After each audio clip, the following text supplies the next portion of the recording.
Good morning. Hello, How are you, Rick? YouTube. Well, actually, I guess it's noon. Good noon. Me, It's not it's morning anymore. mine's it's 9 a.m. here, so I got my coffee here.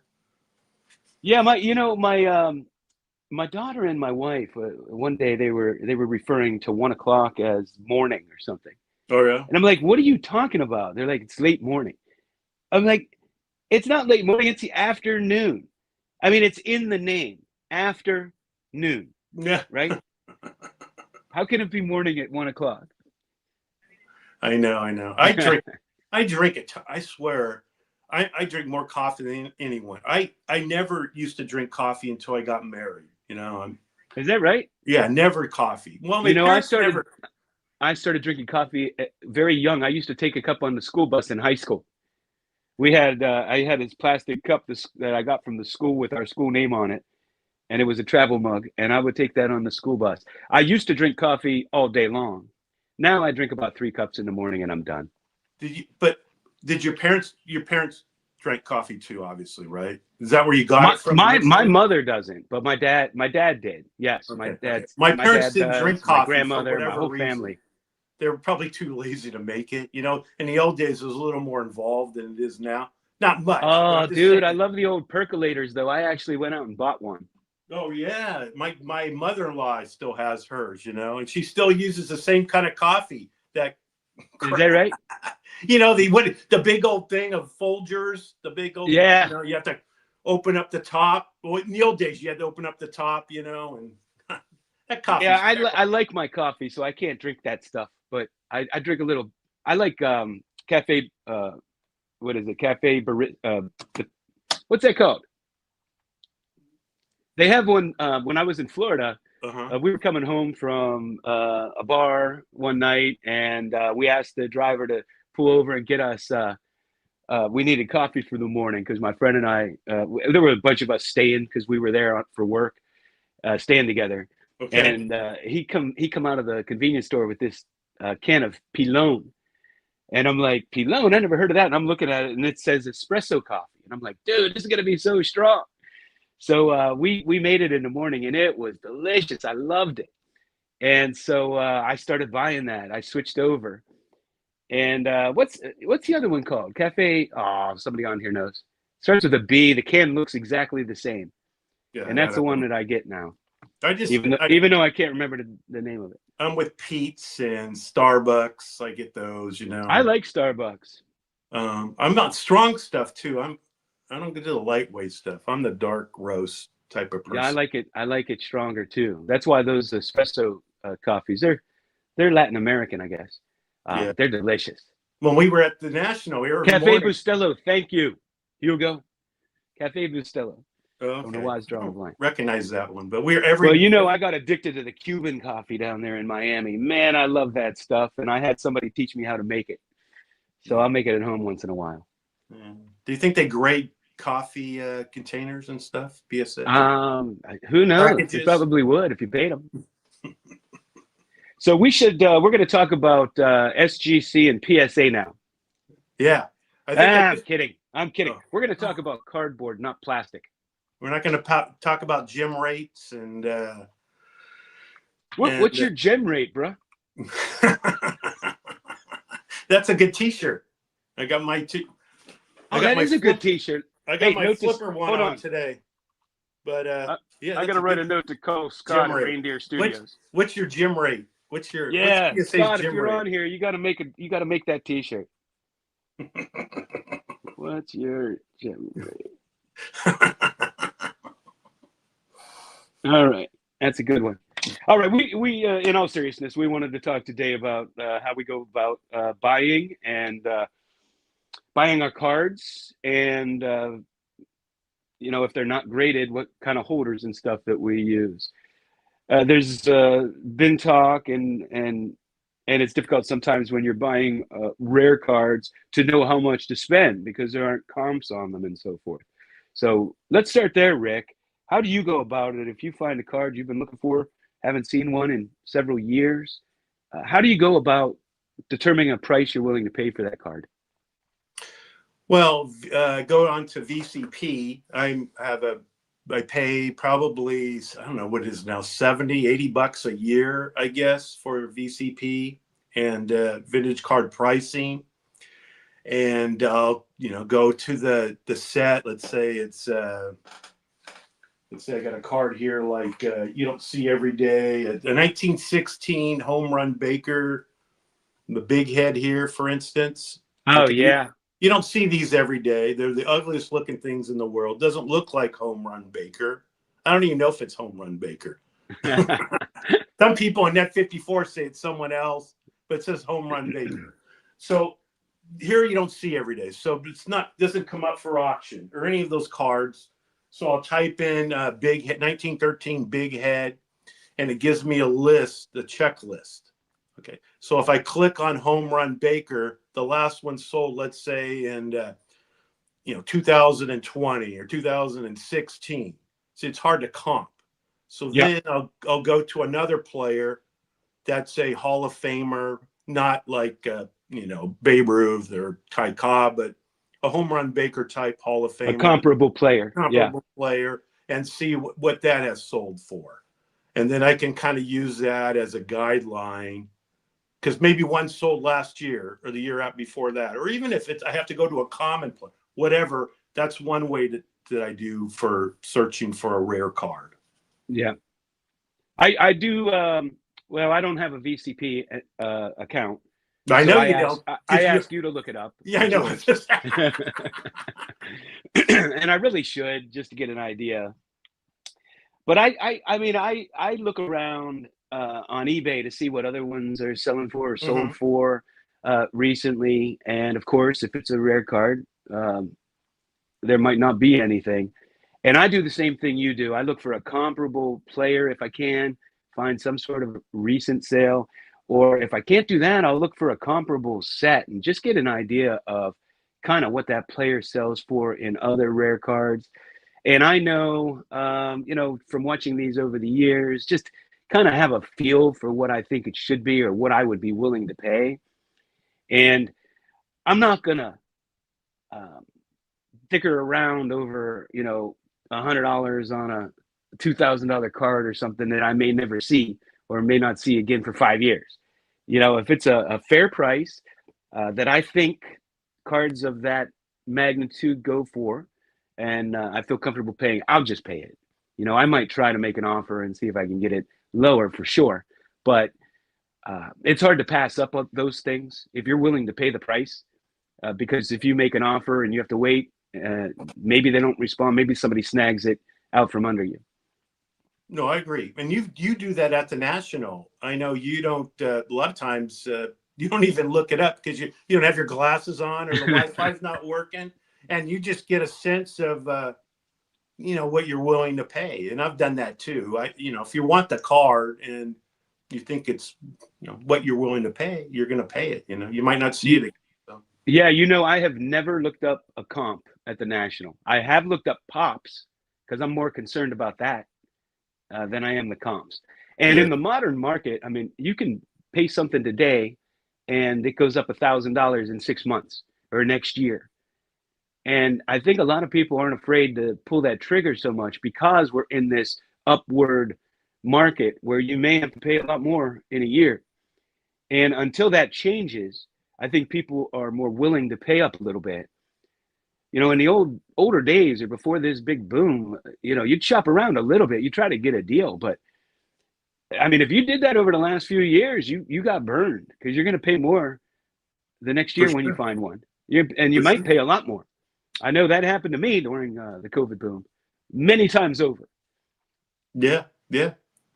So VCP would be definitely the first thing I look at. And I have all my cards on VCP. It's like almost like the stock. They give you a stock market chart each day for all your cards. I never really pay attention to, but that's at the home page. And then I have all my cards there, what I paid for them.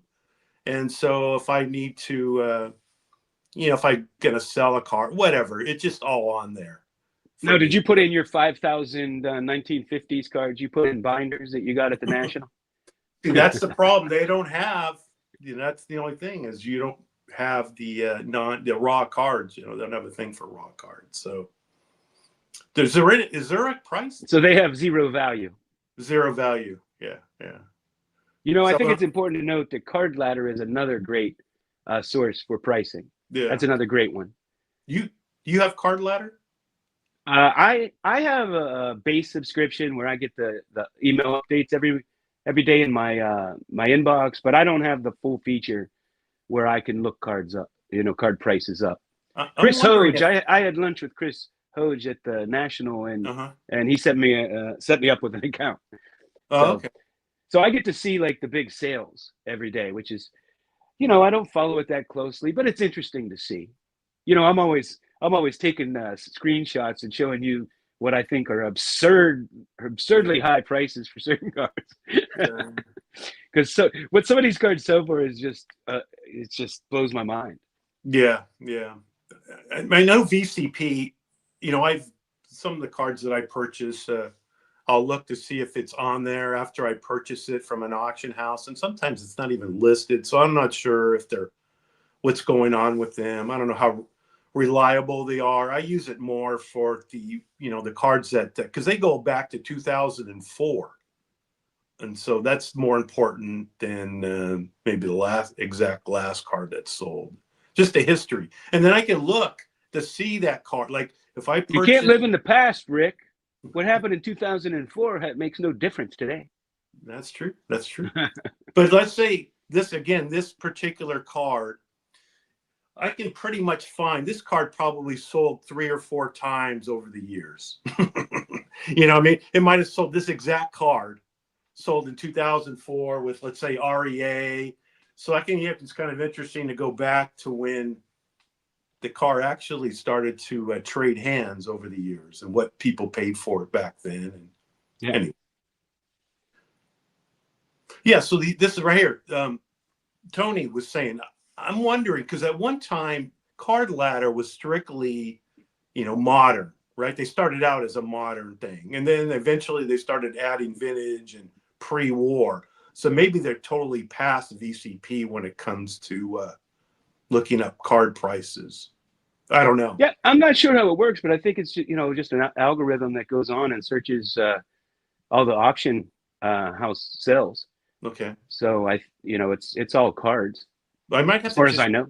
I might If have Tony's to, using them, there you go. they have vintage. Yeah, see, I should try that, but I don't want to pay any more money than I do right now for it. But Yeah, in the emails I get, it's mostly modern sales. okay. And you will see like high grades of like 60s tops and that kind of thing. But I don't see the real old pre-war that we collect. I never see it, I don't think. Okay. Maybe, well, actually, I take that back. I saw Camp Anson recently, but that's about it. You don't Okay. see a lot of the old cards. Yeah, yeah.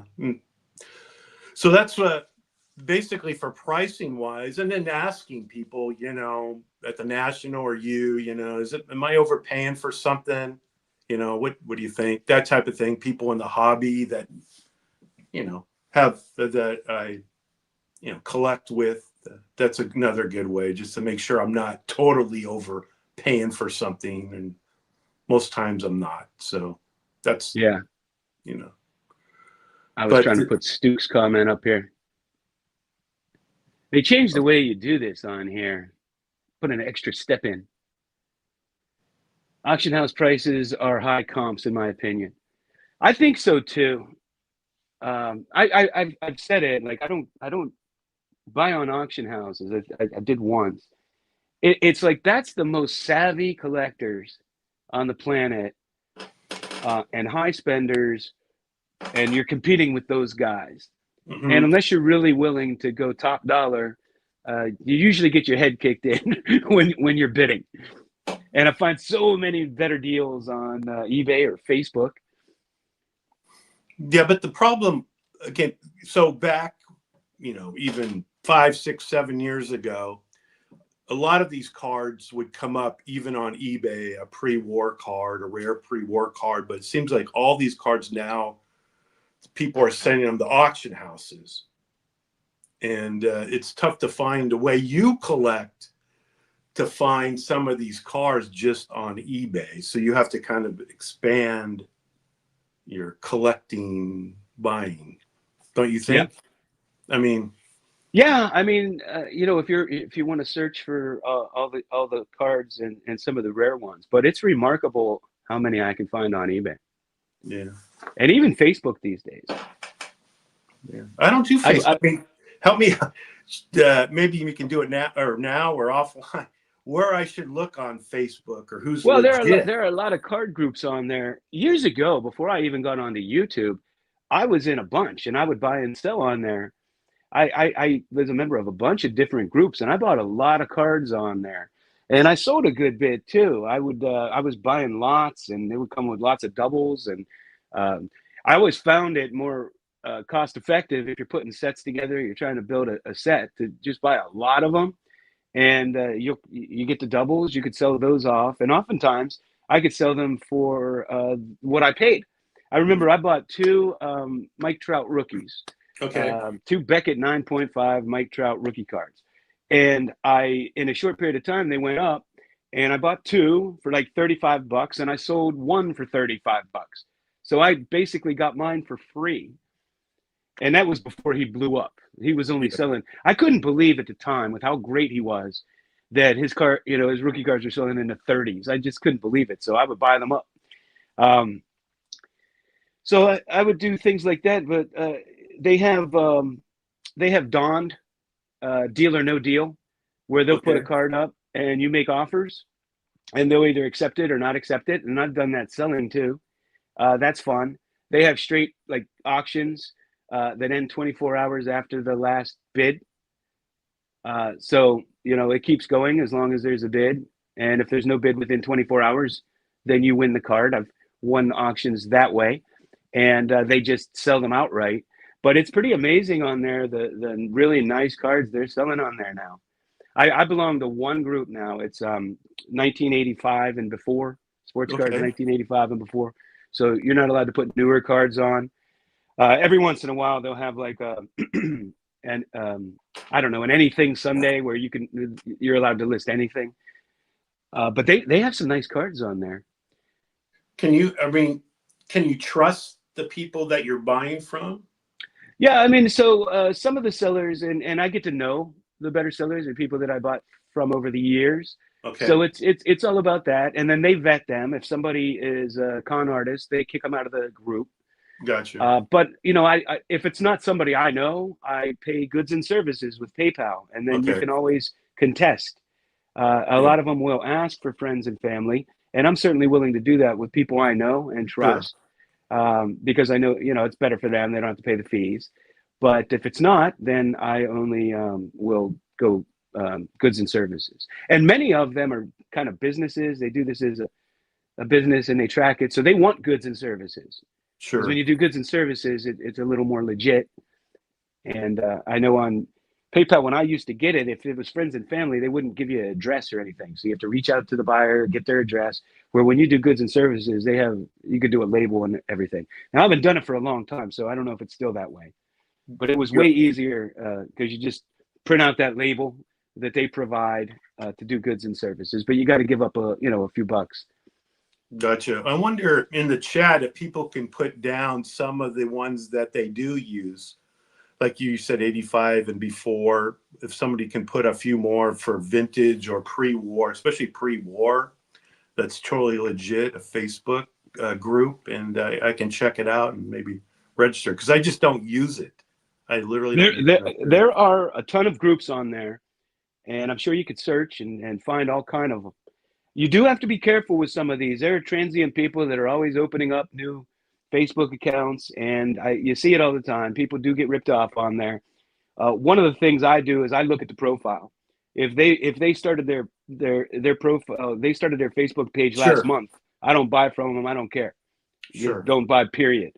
Because all of it, they start the profile. They don't have anything in their profile. They're just on these groups, and that's Yeah, a red flag.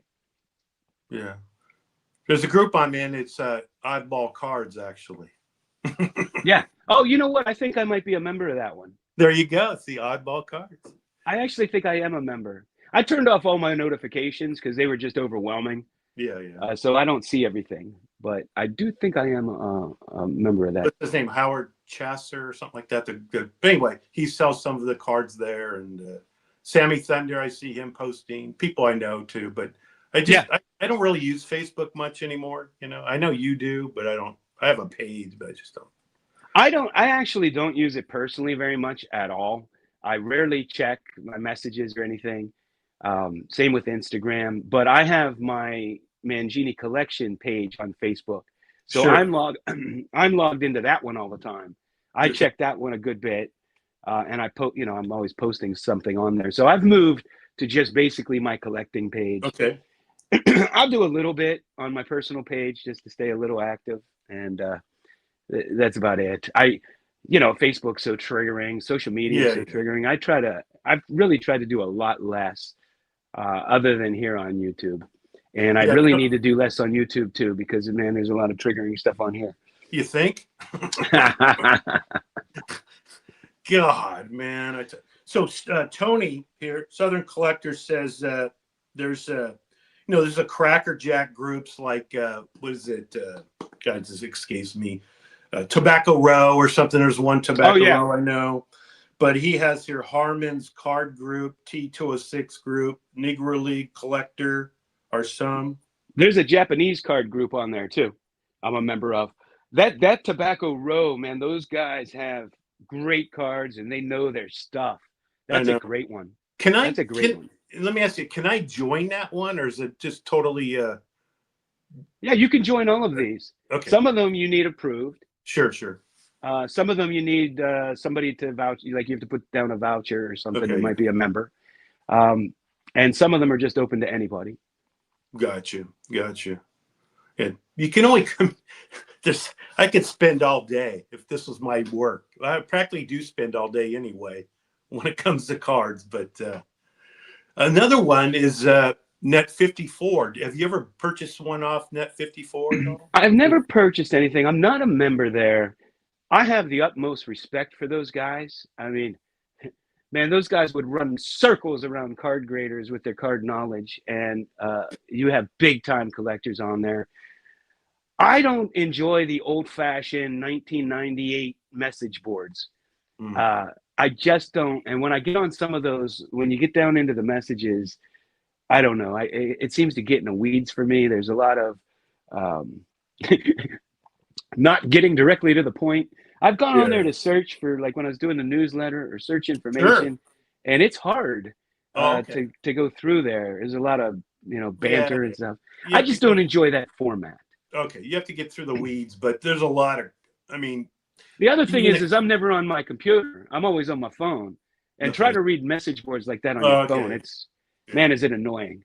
Yeah. But they have a buy and sell section there, and I check it every day, literally. The pre 1920s tobacco cards, different, and then I click on it and see if something comes up, and I've purchased a couple cards, and I recognize the people selling it. There are people Yeah, that have been there since 2010, 12, 16 that I recognize the names basically, and Leon, the host, does a great job of monitoring, who's trying to scam someone, and then everyone else monitors, hey, this person's a scammer or this, that, so yeah, I don't have yeah. a, Same stuff happens on yeah, Facebook, yeah.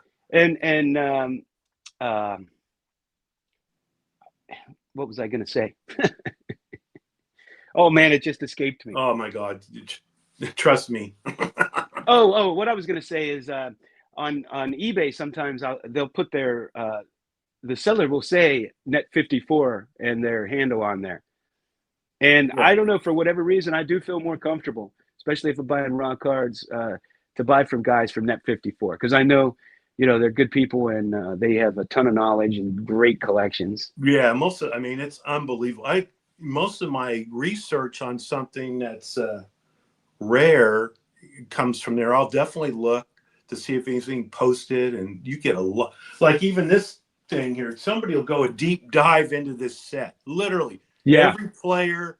There's a thing that says here NYA on his uniform. NYA. Why NYA on his uniform? So people say, hey, it's New York, right? New York. He played for the New York team. He also played for the Athletics. So maybe they Yeah. combine NY, whatever. They come up with all kinds of stuff. Yeah, I Everything mean, they about were the meant for kids. Yeah. And so even the guy you purchased those cards from, those ZNet cards, Mm-hmm. he's on there.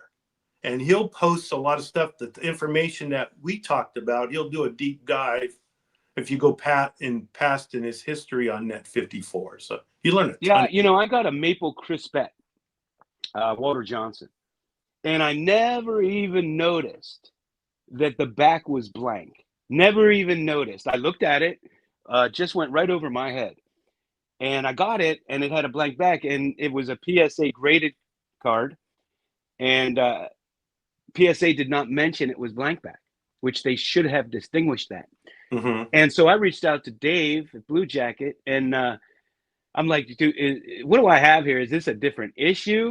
Is this mislabeled by PSA, or what do I have? And he sent me a link to Net 54. So I went on there and I was looking, and there was a guy.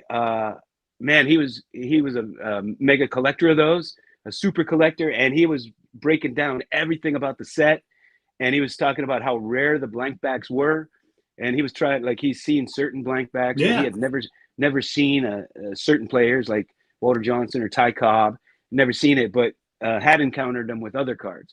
And so it turned out that it was a happy accident by me, because the blank backs are super rare, and I've never even seen another Walter Johnson blank back. Yeah. You learn all kinds. I mean, And whoever was selling it never mentioned it. They probably didn't know. oh, exactly. And this Exactly. is a problem with people who are newer to the hobby, or just getting in to sell. If PSA doesn't point these things out, they would have no idea, because they probably never saw a maple crispet before. That's not exactly a set you see every day. And that not having that label probably cost that seller some money, honestly, because I think people would have paid up for a blank back. Yeah. Yeah. So that's, another way. I purchase cards from there. And even if you don't purchase them, you get an idea what people are trying to sell them for, or, what the value of them are. So anyway, that's another way. But you also, I mentioned before we got started, you, Dean's cards, right? You do Yeah. some buying online, right? Well, what I do, if I'm going to buy a big card and I'm looking for a big card and I see it on Dean's, or I see Dean's listed on eBay, right? What I do is I go straight to Dean's, because he marks them up on eBay, because they have to pay fees. And if you go to his website, man, I see them up to like 30% off, and he doesn't charge taxes. I don't get charged taxes. So I save a fortune on a big card going straight to Dean's. Now, people will tell you, I don't use Dean's, they're too expensive. Mm-hmm. I think that they're probably looking at the eBay prices, which are jacked up. If you go onto the page, oftentimes they do have these sales, and then if you spend so much, they'll give you like a credit of a certain percentage. Like, I got this beautiful bazooka strip card with it was like, if you spend so much money, you got like all this big percentage off. So I bought a card for like $75, a bazooka strip of cards with Stan Musial on it, Okay. and um, I bought that, and I ended up paying less than I would have paid if I didn't add that to my cart.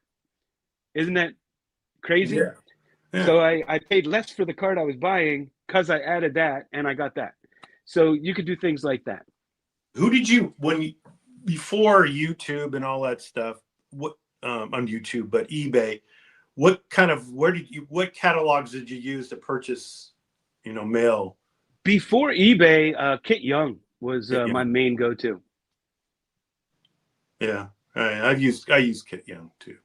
Yeah, I mean, I still get the emails. I still buy a lot from Kit Young. I tend to buy them on eBay because that's where I find them. Yeah. I don't. I don't know if he has a web. I don't know anything about his website or anything. I should check it out. I used to call, and he had two different women at two different times that worked for him, and I'd say, "Hey, describe this card to me," because you just call. Sometimes there wasn't even a picture in the catalog, Mm-hmm. and they would always describe it to a T. I remember buying my '69 mantle off of them, and she described it to a T. I just wanted to add that card, and I later got it graded. It graded a 6, and it was exactly like she described it. You know, they'll tell you if there's any creases or if it's off center. And this was back, you know, in man, when I bought that, probably the early 2000, like 2001, when I first started collecting again. But it was dead on, exactly as she would describe every corner. She would describe the Really? centering. She would describe Really? the registration. Yeah, they were really great. I loved buying from those ladies. Huh. I was never disappointed. That's interesting. That's interesting. And Greg Morris, on eBay for raw cards, and he'll say it's whatever. He'll say excellent or very good, and it's usually that, but he gets top dollar. He gets dollars that are even over the grading of the card. People pay so much for his cards that I stopped even bidding on them. Yeah. Because I would lose out, right? And it would be like, I don't know, it would go for like 150. Mm-hmm. And I would, as soon as I would lose out, I'm like, damn it, I wanted that card. So I'll go search another one and I'll find a better copy for $100. Yeah. And I'm like, who are these people bidding this up to 150 when you can go over here and get a better copy for $50 less? Like, it makes no sense. So I just stopped bidding on them altogether. Yeah. But some people use them. I mean, I'll give them this, that if it's poor, very good, or excellent, it's usually the case. But you can kind of see that in the card when you're, they're off center or whatever. But yeah. You got to look for yourself, man. Yeah. You got to zoom in, see if there might be a little crease or something. If you're buying, even if you're buying graded, if you want to, you should still, who knows? We see all kind of cards in slabs with numbers that they don't belong there. I always check the card for myself, and I particularly check the back of the card, because oftentimes creases will show up in the back that you can't see from the front. Exactly. That's a good point. And corners too. Like the corner will look good from the front, especially if it's white borders or something. And when you flip it over, it's a darker back, and you can see that there's a dog ear corner or something like that you can't see on the front. Yeah. And you'll see a spot on the card. So you flip it over to see if it's actually a pinhole, a Mookie pinhole. Right. I do that all the time. If there's a spot in the exact same spot on the back, then you know that's a pinhole. Exactly. And I will not buy a card where they don't show the back, because I feel like, if you're selling a card and you don't show the back, even if it's graded, I mean, it could be way off center. Who knows? I'm not a huge back collector, but I want to be able to read it when I flip it over. I enjoy looking at my cards. But I think you're hiding something if you're not showing the back of it. Exactly. There's an auction. Or you're just being lazy. I'm not saying everybody. I'm not saying it. A lot of people, they just say, okay, it's graded, I don't have to show anything. This is what you're getting. It's a graded card. And so you know what you're getting. But you don't know what you're getting, because you should never trust the grade on the slab. You should always look for yourself. Exactly. We see things all the time. Yeah. I recently purchased a Hank Aaron, and a lower grade Hank Aaron. It was graded by SGC, I think, or PSA, and the actual plastic was scratched on the top. And I got a great deal on it because people thought it was actually on the card, but it was just a plastic. So I just, took it out of the holder and put it in my binder, and I got a steal of a deal because I knew it was just on the plastic. So. Wait, what's he saying? Here's one of my biggest hobby pet peeves, John. How do you not show me half the card? Right, yeah. Oh man, what was I just gonna say? I keep losing my train of thought, Rick. Don't get old. Too late. It had to come with looking at those. It had to do with looking at those. I had thought of something else. Oh, it'll come to me. Yeah, so I mean, the back of the card would be a very good point when it comes to creasing and stuff. Except for blank backs, but not even blank backs. Does the crease go through from the front to the back? Yeah. And I don't mind small wrinkles, especially in a corner where it's not some place where it's everybody says it over and over again. I don't want to be cliche, but I don't want it bent in half through his face. Sure. But I'm not opposed to a little surface wrinkle here or there, as other people are. Yeah. As long And as it doesn't take too much away from the look of the card, especially if it's a rare card. Uh, if there's three of them, it's hard to be yeah, too picky. It's not like you can go on and choose 50 of them like you can with the 52 Mantle. exactly. And it has to be within your budget too, So Yeah, I always said, okay, let's say the pop is 50 on a rare card, okay, 50 graded. And so of the 50, and let's say a Ruth card or whatever, I might be able to afford 5 of them. And the right. 5, the 5 that I can afford are beaters. And I have to find the best beater. So it might not come up every year. So I have to Well, do it that's that a great point. You have to find the right card at the right price. Yeah. And that is what is so much fun for me, is finding these lower numbered cards that look fantastic. And that's it's a bigger challenge than just going out and paying 1,000 times for a high numbered one. But it's fun. It's fun for me to do, trying to find that beautiful copy, and it's at the right price because it has a stupid number on it. Yeah. And then you have to decide, okay, I might not see this again. Right. Do I buy it? It looks terrible, but I'm going to own the card, or to just say, hey, you know what? Even though I want that card, I'm just going to pass, and hopefully another day I will see one. So it's a tough call. Yeah. That's exactly it. But thing I've done a few times is I'll buy the card because I have it, even though it's terrible.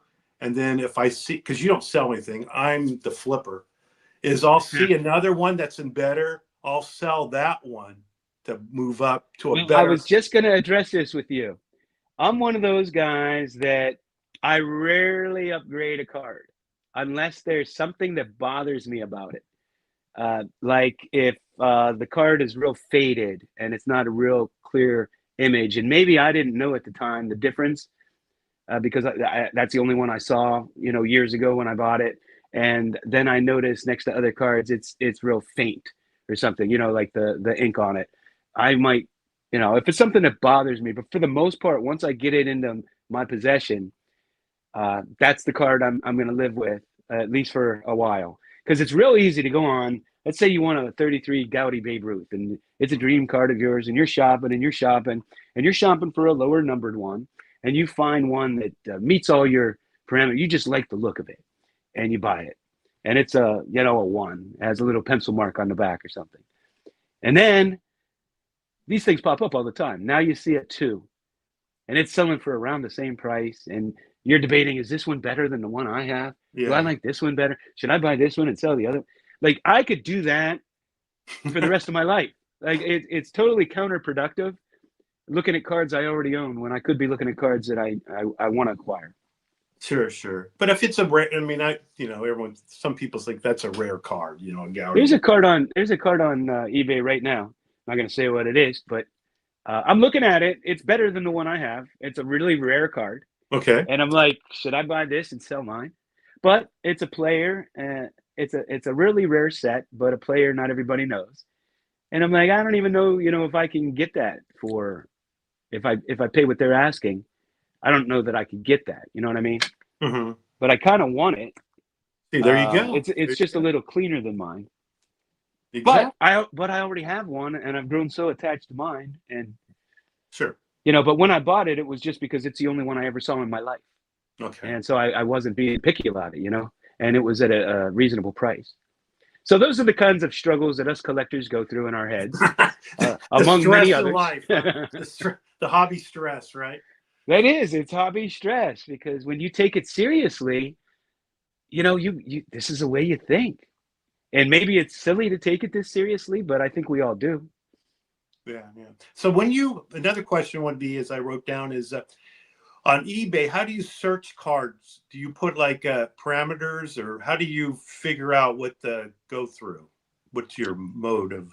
So I have a number of saved searches. A few of them are like rare items that I want to know as soon as one pops up, and I will set alerts. So I get an email alert.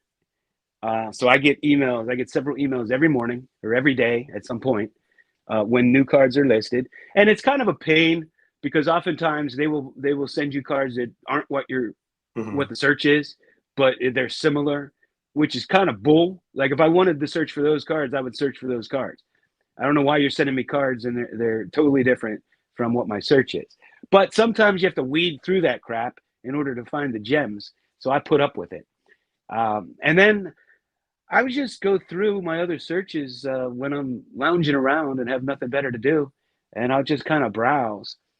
What's interesting is when you start doing that, eBay will start recommending other cards to you. Yeah. And you can go down rabbit holes. And I've gotten so many cards where I'm like, oh, wow. And I end up buying that instead of the one I was looking for. Yeah. Yeah. There's a, I go on sportscollectordaily.com. I'm sure you've seen that, where they have articles and so forth. But on the, if you scroll down, they do the search for you. So they'll have the parameters. So one of them is graded pre-war cards, or I took authentic photos on eBay, graded tickets, graded rookies. They have all kinds of. So I just click on that and it does the work for me. And I just scroll down each night. Literally, my wife will be watching some, show or whatever, and I'm on my little laptop here scrolling through new listings. It takes me maybe 20 minutes of new listings, and then I'll I'll save it for the future. And when it comes up, if I'm still interested or whatever. So that's one way. And then I click buy it now, and I'll do all the new listings for buy it now, not auction, but buy it now. And I've won cards. You just have to be at the right time, when they listed it. A lot of them are listed at night because they wanted to, close at night also, so you'll see a lot of cards after 6 p.m. being listed, and sometimes you can just get it right now, buy it now. Yeah. So that's the way I used to go on my feed a lot. You could just go in the feed, and this is going back to the early 2000s, and you just look, and they would bring up all the things that, pertain to your searches and stuff. Mm-hmm. And now, man, it's like 99% modern PSA 10s, and I can't even shop through there. It's all stuff. I mean, it's like basketball players I never heard of. Like, it's just a total waste of time for me. Do you, so another thing is I'll put in most bids. So I'll look, and it might be 30 bids, 20 for all the pre-war cards. And so I'll kind of go through those because a lot of times you see there'll be 0 bids, and you can go through all the kind of minutia, but you can see like 50 bids, 30 bids, and it goes all the way down. So I'll scroll through all those that have high bids or most bids, because usually those are the most popular pre-war cards. So I do that. Yeah. And when you get into the E cards and the hand cuts and stuff, sometimes I'll just search W, like W Babe Ruth.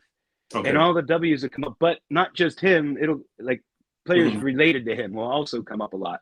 Sure. Because there will only be so many hits, and then they'll start showing you other stuff. Or if, like I'll just put E. So because I don't care if it's E98, E101, whatever, if I'm searching for that. So sometimes you could do stuff like that. Yeah, Tony, it says you're hating when I have to search Cracker Jack cards and all the stupid reprints show. Oh, I know, that drives me nuts. And not just that, but other things. Like you're searching tall boys, and then a modern, heritage tall boy or archive, whatever.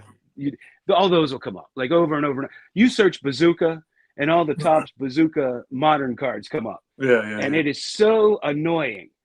It's so annoying because I'll be honest, since this is stay off our lawns. All the reprints Topps does is annoying in general. It's like, how many different times have they used the 1972 Topps design in different sets, archives, regular Topps inserts, heritage, just over and over and over and over again. And if you search 1972 Topps, all that crap comes up, And you're trying to complete a set. They need a better filter. Yeah. Peter B's comment's pretty funny. John sorts by cost, then he chooses a $3 card. He puts in the $3. Right. Here, I have it right here, Rick. I always have it ready in case a really great card pops up. My $3. I always have it handy. Put $3 in the search. That's how you put the parameters, $2 and $4 in between. 3. Right. And then there's card shows. You know, I don't think you have a lot of card shows in your area. I don't have a lot of card shows in my area, like big card shows. So Yeah, I it's don't have tough any to buy big that way. ones, and the one I have is mostly modern. But we do have one at the mall. A Okay. guy that owns a card shop here in our mall puts it on it every month. Used to be once a quarter, but it got real popular, so they moved it to once every other month.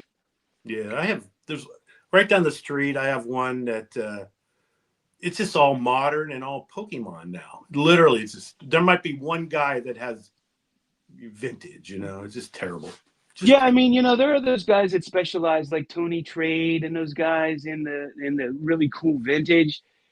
But if you're starting a business, it's those are hard for you to get and get at a good price to be able to flip them and make money. yeah, yeah, And so it's so much easier to open packs and send your stuff out for grading and do it that way. So I find that most card shops have newer cards now and a yeah. lot of card shows. And now, of course, they're moving into Pokemon because those are selling for a lot. And if you sell cards, why wouldn't you sell those if Sure, you can get good money for them? But sure. my problem is I would love to sell Pokemon cards because I have zero interest in them. I have no nostalgia for them. And if I had them, I'd sell them in 2 seconds. My problem is I know nothing about them. Yeah, Like yeah, if I would stumble on a great one, I wouldn't even know yeah. it. As a Pokemon, people grade the stamp. Get off my lawn. They grade these freaking Pokemon cards. It's I don't know. It's Davy Johnson passed away. R.I.P. and Dryden did too. The hockey goalie. Ken Dryden passed Yes, away. yes, Oh man, one of my favorite historic goalies. yeah. He won 6 Stanley Cups in the 70s. Just absurd. You must have a card right there somewhere. I Probably in don't have another one right house here, but or I another do have. room I have a bunch of his in the cards. bathroom. Not. I have one hanging up. Your wife can trip over it. Now, what else you want to talk about, Rick? Let's see what else. Anything you need to get off your mind? We could go back to.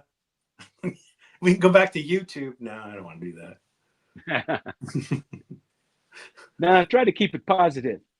Talking cardboard, not plastic here. Well, how about have you picked up? I know you picked up some stuff recently. Well, you're always picking up stuff almost every day, right? You get a package in the mail. I get a package in the mail almost every day, and have since 2016. I'm sorry, 2014, when I got back into the hobby. And so you're I a used mail to guy. I used to work in Baltimore for 2.5 years. I would fly out of Charleston here on Sunday nights and fly back on Friday nights.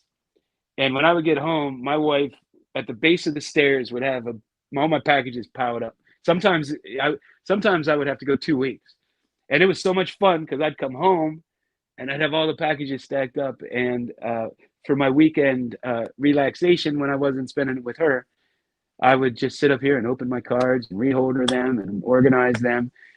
So that was a lot of fun. Now, don't tell my wife, but when I had the big cards coming, I had them sent to my office. So Yeah, they didn't come here and she had to sign for them.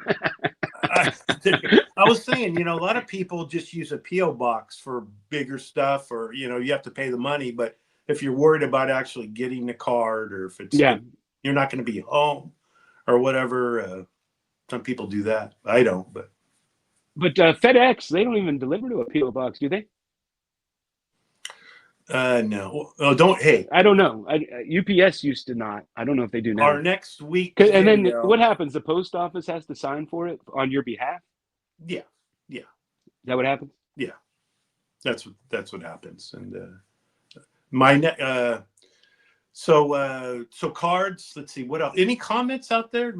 My cards sent to my work. Yeah, sent to my work. I tell you, my wife's. I'll grab the mail before she gets home. You know what I mean? So I'll grab just in case but she gets all kinds of stuff. Man, Amazon, there's packages almost every day at so it's a battle of, the two of us. I don't know. The mail has gotten so much fun. I mean, my wife ordered something from Amazon the other morning and it was here the afternoon. How's It that came here. work? It came here in a matter of hours. How's that work? I don't I don't know, but understand. it's awesome. I wish my cards would come here in a matter of hours, but they got to go to freaking eBay authentication for them to crack the slab and get stolen and all that crap. That's one downside for eBay, man. Get Hate off that my lawn. Yo, authentication. go.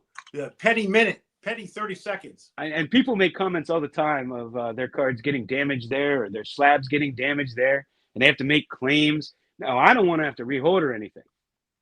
Oh, that reminds me. That was the point I wanted to bring up when we were talking about shopping and what to look for. The other thing I got away from is, and I used to not be this picky, but I despise having to re-slab something and send it in. So I won't buy cards with scratches on the holders anymore, unless it's a card I want to crack out, and then clearly I wouldn't care. Yeah. But if I'm not planning on cracking it out, I won't do it anymore because I don't want to have to send in for a reholder. And if you're a seller and you're selling cracked slabs and funky slabs with scratches all over them, like why the hell did you get it graded to begin with if you're not going to take care of the slab? That drives me crazy. That's a pet peeve of mine. Yeah.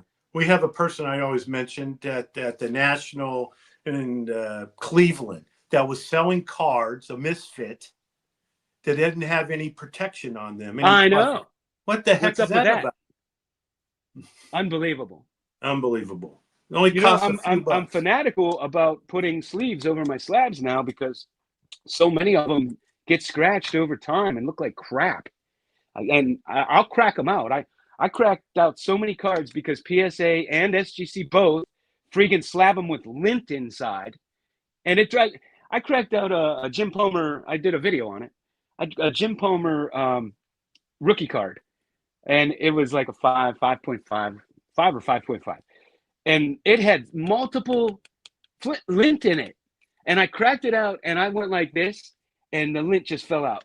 I'm like, just blows my mind. Do you take no pride? I'm kind of fanatical how my cards look. Like if I holder them myself, I'm always making sure like I have to take them out of my Mag Pros, put them back in my Mag Pros because Sure. I'll put them in there and I'll see a little piece of lint or something. I got to take it out, brush that off.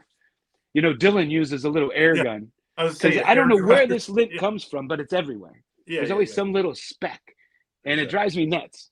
So when I have a card that has lint in it, it drives me insane.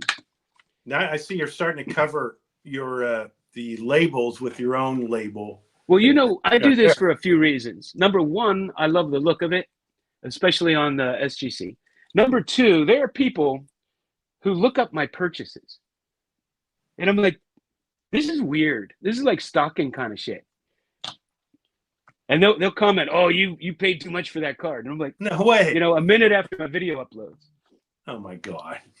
So I don't know. I've never once looked up somebody's purchase in my life. And like they know what they should pay. You know, who cares what you paid for? Well, first of all, they're smoking crack because if you look around, I got a great deal. I don't pay top dollar for much.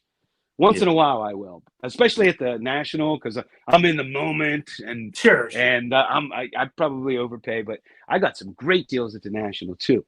So it all evens itself out. Yeah. It's just money. Let's see here. Anything here? You know what I'll do with my Mag Pros is if I crack it out, just for future reference, because I didn't used to do this. I would just crack them out and throw everything away. But with my Mag Pros, I'll take the PSA or SGC or Beckett label and just put it on the back. So if you spin it around, I know what it was graded. Sure. Yeah. Now, that doesn't mean it's still graded that way. I could have damaged it or something. I'm not, but you know, it just shows the a little bit of the provenance if somebody wants to believe me. Yeah. Does Mag Pro are they coming out with anything new? I think I saw something in an email. They're coming out with the normal one touch size, but you know, I hate one touches because I hate that freaking magnet in the middle. I think it looks so dumb. And I don't really care for it that much on the Mag Pros, but they have two of them at least. I don't know. They look better here. You don't notice them as much. So they're coming out with one that the magnets are covered. So they look similar to the Mag Pros.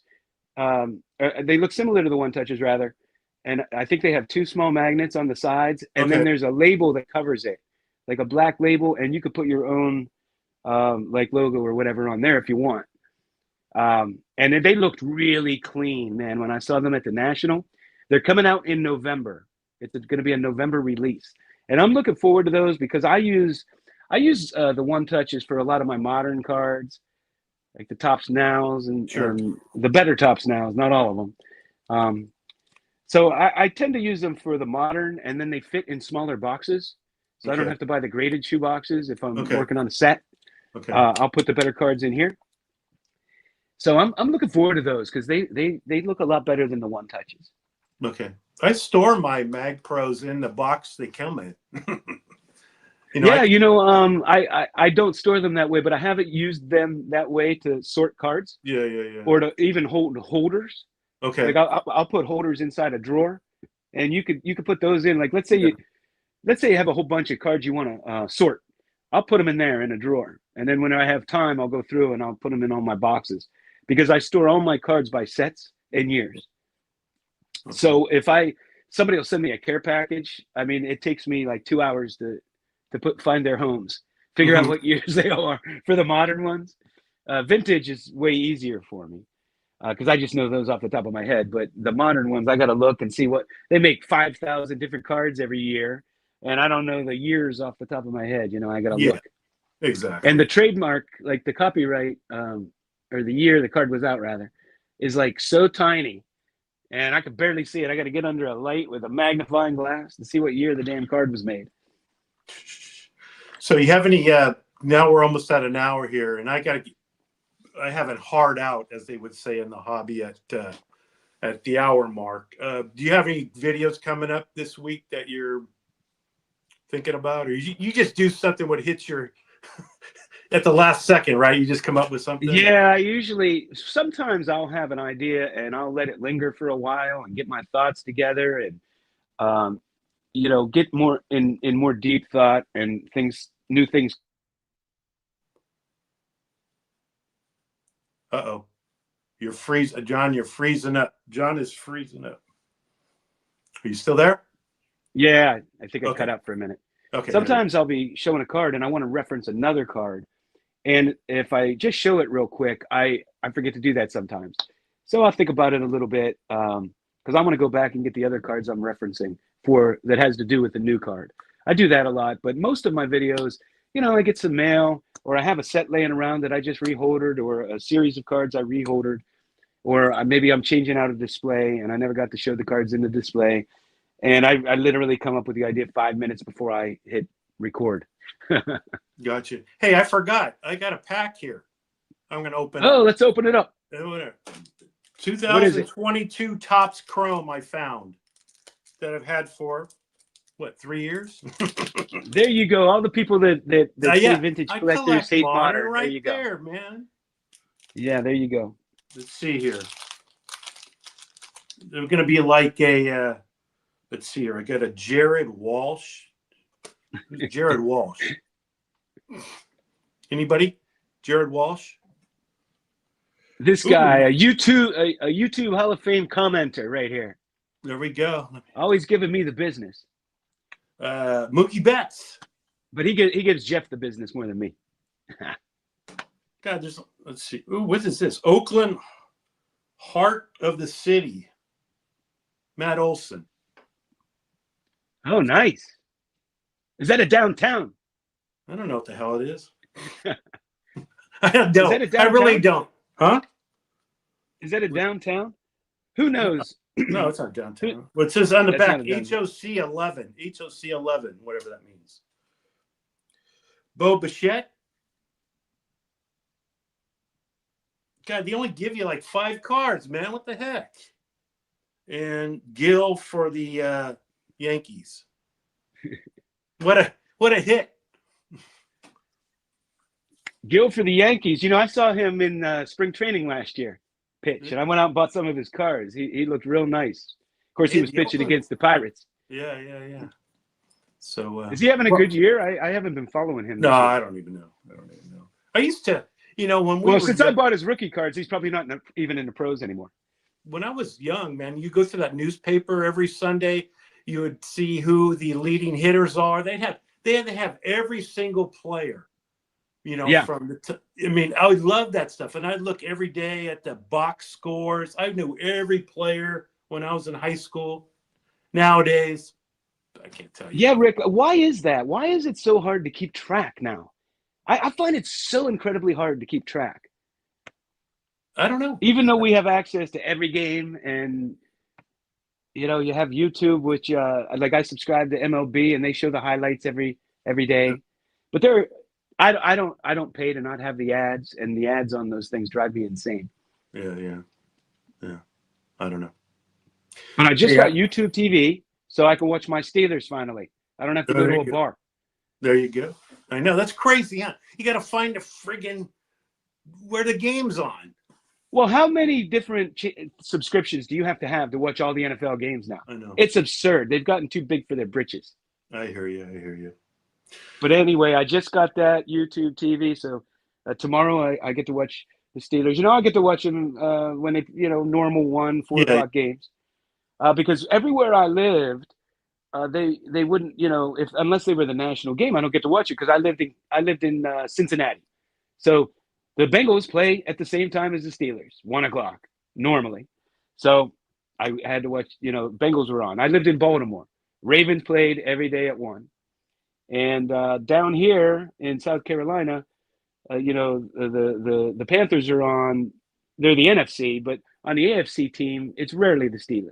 It's rarely the Steelers. They usually give some stupid games that don't much matter. But so yeah. I either have to go to a bar or watch the Red Zone, which isn't that much fun. And I just almost never miss a Steeler game unless I have a really good reason. I live my week. That's like the highlight of my week is Oh, to for watch the sure. Steeler games. For sure. For And sure. that's why watching football is a little more fun for me than baseball or basketball or even hockey because it's on so infrequently. Yeah, It's a real treat. You only get to watch them once a week, sure. and that's if they don't have a bye. Sometimes you have to go 2 weeks. Where baseball, I can watch it every night practically. Yeah. And it's hard to sit through, if it's not your team, the baseball, Yeah. it's on in the background or something. I just can't sit there and watch the whole game. There's no way. Yeah, unless it's a really good game or there's really good players involved, I could get wrapped up that way. Love to watch me some tennis, man. Osaka's my favorite player, and she was making a comeback, and she lost in the semifinals. But I watched her last 2 matches, and I just sat there and watched every minute of them. I get wrapped up in tennis if it's somebody I'm interested in. Sure, sure. Tennis And is for huge whatever reason, I don't like over to here. watch men's tennis. Yeah, I I will wonder. sometimes. Yeah, Andre Agassi was fun to watch. I used to watch him. But there are very few male tennis players I enjoy watching. I like to watch the women's more, mm, especially when Serena was playing.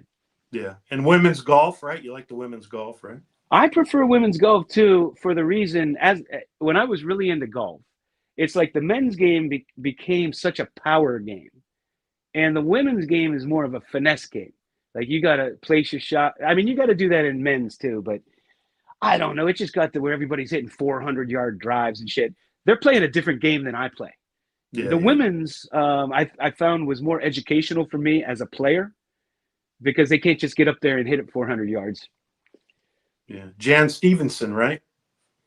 Oh, that was back in the day. I never saw her play. Mm, I do have a Sports Illustrated poster of her, yeah, I her bet. and Laura Baugh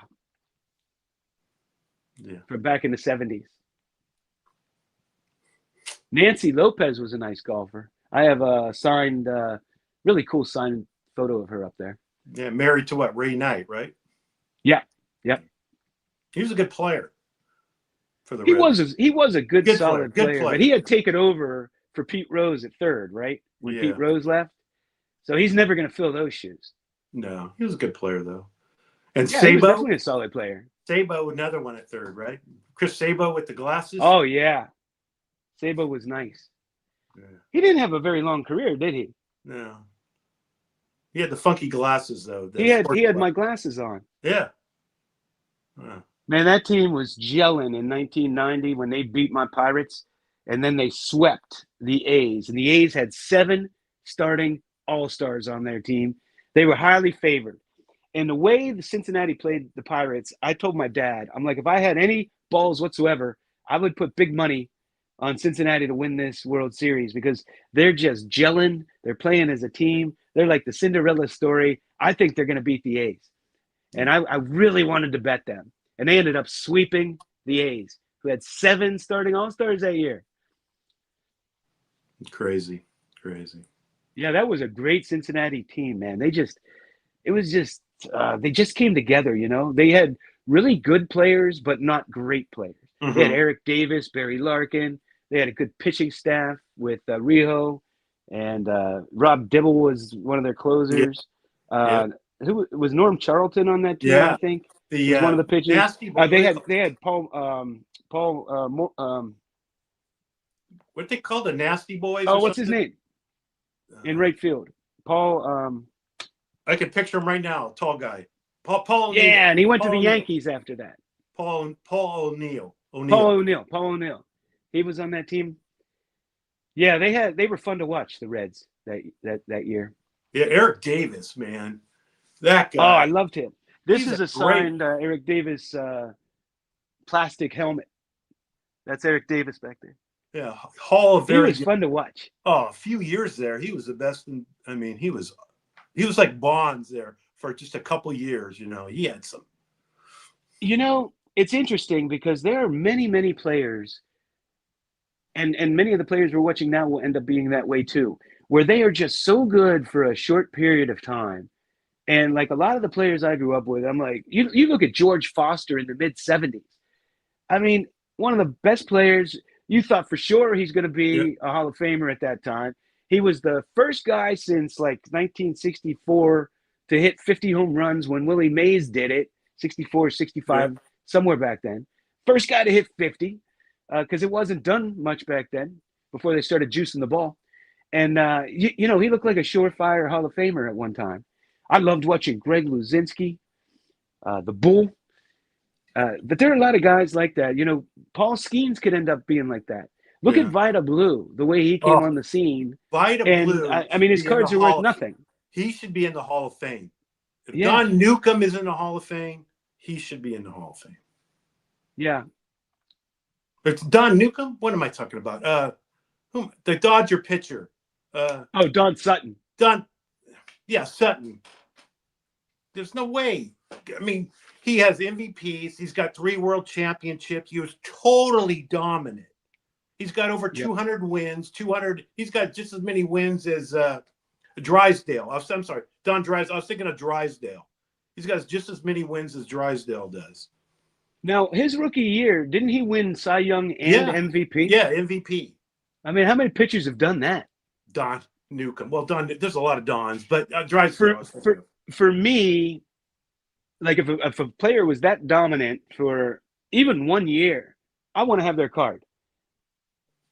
But if they were dominant for like a 5-year period or that good, I definitely want to have their card. You know what I mean? Like for me, I'm already collecting Paul Skeens. And if he doesn't ever play again, he had 2 magical seasons. And I said the same thing about Aaron Judge and Ohtani. If they got hurt and didn't play anymore, they're already, legends in baseball history. And they may never sell if they had a 5-year stretch, they may never sell like Babe Ruth or anything. I'm not saying their cards would be worth a fortune, but I still want to collect them because they're still legends to me. You know what I mean? You know a player that I thought was going to be a Hall of Famer? Cesar Cedeno, the center fielder. Yeah. He was like a 5-tool player, if I remember. How about Jose Cruz? Reggie Smith? Cecil Cooper? Mm-hmm. Ben Ogilvy? Like those guys were all really good players when we were growing up. Yeah. Anyway.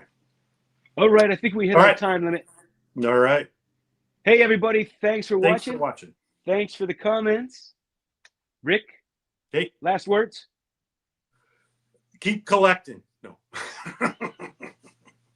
Keep collecting. Oh, wait. The last words. I'm sorry. This is Rick, Vintage Oddball Cards. Bye. Thanks, Rick. I got to go.